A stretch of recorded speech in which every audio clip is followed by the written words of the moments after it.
Entonces, con este antecedente, volvamos a la temprana Edad Media. La fragmentación de los reinos implicó que la monarquía y la nobleza se quedaran con las tierras que ya poseían y le otorgaran tierras al resto de los nobles. Esto es lo que nosotros vamos a llamar feudo. El feudo no es solamente la pertenencia o la propiedad de esa porción de tierra que tiene un noble y un señor feudal para trabajar. El feudo es mucho más, porque en el feudo es donde se van a desarrollar las relaciones sociales de producción entre campesinos y señores feudales. Si se llevan a cabo estas relaciones sociales de producción, tienen también injerencia e importancia política, social y económica. Entonces, cuando uno piensa en el medioevo, piensa en ruralidad, pero el feudo es más allá que la tierra, es donde pasan estas cosas, es el escenario en donde se colocan los protagonistas de las relaciones sociales de producción del feudalismo. Entonces, el feudalismo fue un modo de producción dominado por la tierra. El productor inmediato, es decir, el campesino, estaba ligado a la tierra, era adscripto a la tierra.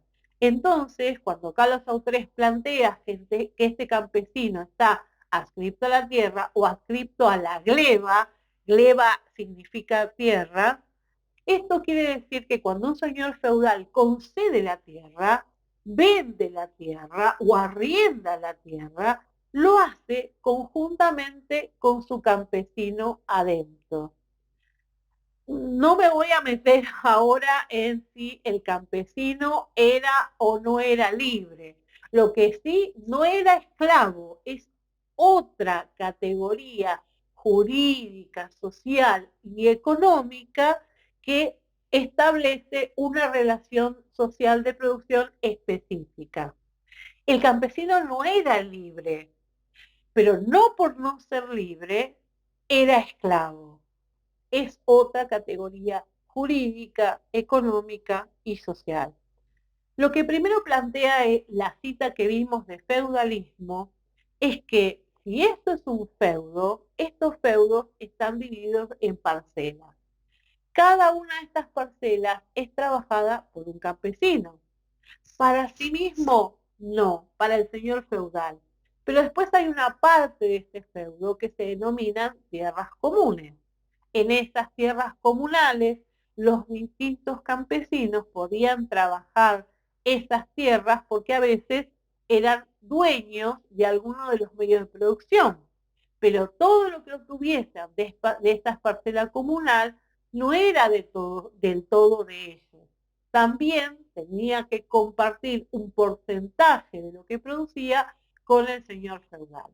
Además, por su condición de siervos, estos campesinos estaban obligados a realizar otros trabajos si así lo disponía el señor feudal, como por ejemplo trabajos al interior del castillo del señor feudal o tributarle también a la iglesia que estaba dentro de ese feudo. Ese tributo, esa parte que el campesino le da a la iglesia, es denominada el diezmo.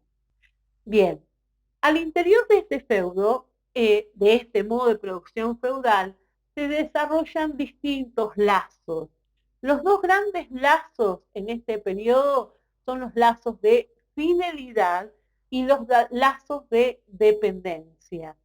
Estos lazos no solo van a ser entre el campesino y el señor feudal, sino que también va a ser entre señores y entre señores y nobleza.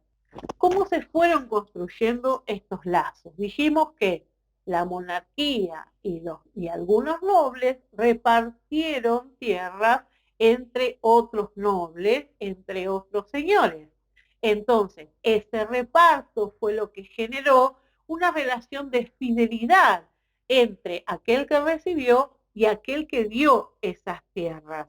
Pero a su vez, esos señores van a tener relaciones de fidelidad con sus campesinos, fidelidad y dependencia.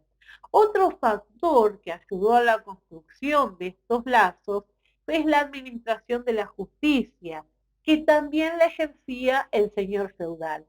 La administración de la justicia constituía la característica esencial. El monarca era quien otorgaba justicia en función de los textos sagrados, de las costumbres, de los derechos consuetudinarios, y el señor feudal, a través del otorgamiento de la justicia del monarca, ejercía la justicia en su propio feudo sobre el campesino. Entonces, todo este periodo fue un periodo de relaciones sociales basados en lazos entre los distintos roles sociales y con ideas fuertes de fidelidad, de pacto, de consenso. No tenemos leyes escritas, como lo tuvimos en el Imperio Romano, que distribuyan la justicia. En este sentido, leemos en la fuente: los señores fundaban sus derechos en el dominio sobre las tierras, que habían obtenido por derecho de conquista o por otorgamiento del rey. Pero fundamentalmente se consideraba que estos derechos se basaban en la protección que, mediante las armas, los señores feudales ofrecían a los campesinos. Principio que, como vemos, fue sistematizado por la Iglesia en un modelo de orden ecuménico. En esta imagen podemos ver la organización e distribución de un feudo ideal. Aquí vemos la residencia del señor feudal, que es el castillo, el espacio de los cultivos en las tierras propietarias del señor feudal, y dentro del feudo la iglesia, el bosque común, que es el campo de cultivo común, etc. Y esta misma organización se repite en las propiedades de la iglesia. La imagen que vemos nos muestra la organización de un monasterio ideal, que va a funcionar con la misma organización del feudo. Pero en vez de tener un señor feudal gestionando la explotación y administrando la justicia, lo que tenemos es la jerarquía del monasterio jugando el rol del señor feudal. Entonces, esta organización se asienta en lo que se llamó en ese momento como el sistema de los tres órdenes o los tres estamentos. ¿Cuáles son esos tres órdenes? Los que oran, los que luchan y los que laboran. Vayamos a las fuentes. En el siglo XI, el obispo Adalberón de Laon lo definió de la siguiente manera: el orden eclesiástico no compone sino solo un cuerpo. En cambio, la sociedad está dividida en tres órdenes. Los nobles son los guerreros, los protectores de la iglesia. Defienden a todo el pueblo, a los grandes lo mismo que a los pequeños, y al mismo tiempo se protegen a ellos mismos. La otra clase es la de los siervos. Esta raza de desgraciados no posee nada sin sufrimiento. Provisiones y vestidos son suministradas a todos por ellos, pues los hombres libres no pueden valerse sin ellos. Así pues, la ciudad de Dios, que es tenida como una, en realidad es triple. Unos rezan, otros luchan y otros trabajan. Los tres órdenes viven juntos y no sufrirán una separación. Los servicios de cada uno de estos órdenes permite los trabajos de los otros dos, y cada uno a su vez presta apoyo a los demás. Mientras esta ley ha estado en vigor, el mundo ha estado en paz.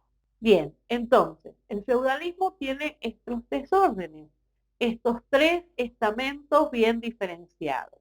Pero, ¿cómo denominamos a esas relaciones sociales de producción que se dan entre esos tres órdenes?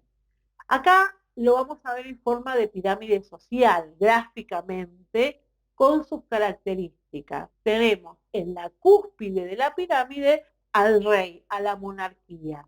Pero aunque esté en la cúspide, ya habíamos dicho que era una figura considerada un primus inter pares, es decir, uno más entre los señores feudales. Entonces, el rey y la nobleza, los señores feudales, junto con el clero, los tenemos en la parte superior de la pirámide, lo que aparece indicado como privilegiados. Y en la base de esa pirámide lo que tenemos es a los campesinos, los más numerosos y los no privilegiados. Bien, entonces, sigamos con las relaciones feudales. Primero vemos bien cómo se dividen socialmente los grupos. Tenemos al rey y la nobleza, que se divide a su vez en alta nobleza, que son los condes, los duques, aquellos familiares del rey, los señores feudales más importantes.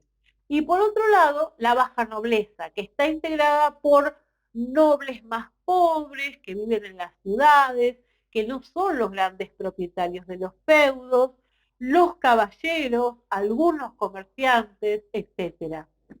También el clero se divide en alto clero, que es toda la jerarquía desde el papa y los obispos para abajo, y por otro lado el bajo clero, que está conformado por los sacerdotes más pobres.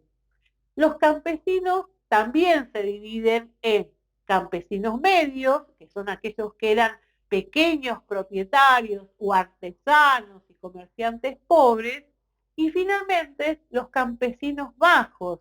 Estos son los siervos que están atados a la tierra y ni siquiera pueden moverse sin el permiso de los señores feudales.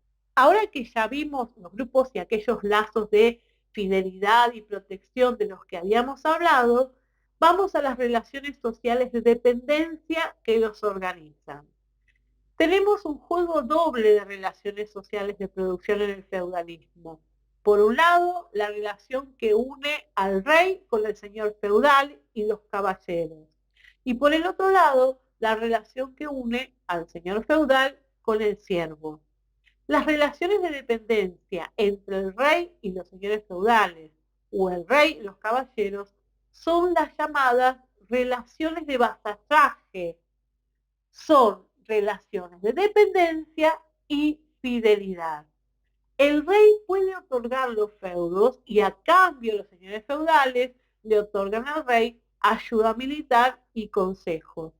Los caballeros aportan al rey ayuda militar y obtienen de los señores feudales el sustento. Ahora, las relaciones sociales y de dependencia que unen a los campesinos, los siervos, con el señor feudal, surgen en base a su adscripción a la tierra y se denominan relaciones de servidumbre.